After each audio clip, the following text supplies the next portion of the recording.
Well, it's been part of Erdogan's larger efforts to mend ties with both regional countries and also with the Western world. And I think the main driver behind this U-turn is the domestic situation. Erdogan is facing elections next year, parliamentary and presidential elections, and he's been losing ground in the polls because mainly because of the economic situation, but there are other pressing challenges.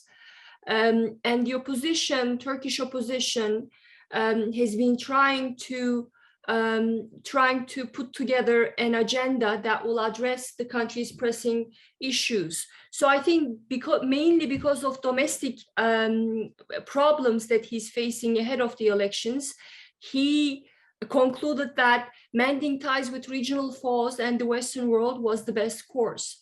Because after the Arab uprisings, Erdogan, and particularly after 2015, Erdogan has been pursuing a very militaristic, very aggressive foreign policy, which put him at odds with regional countries, but also with Washington and also European capitals. And I think that he had to pay a price. He found himself quite isolated, and that was one of the reasons behind his volte-face. But I think there are larger dynamics in the region as well, and Turkey is not an exception.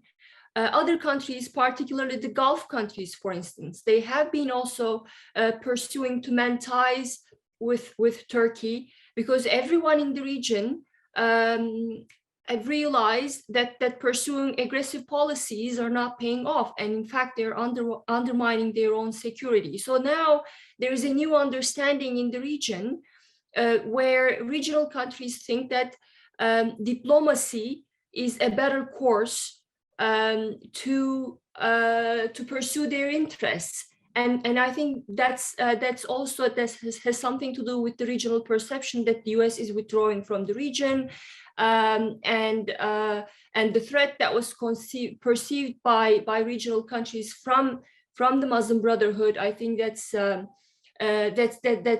been declining. So because of all those regions, I think regional countries are also reconsidering their foreign policy course. And I would say what Erdogan is doing is part of that larger regional trend.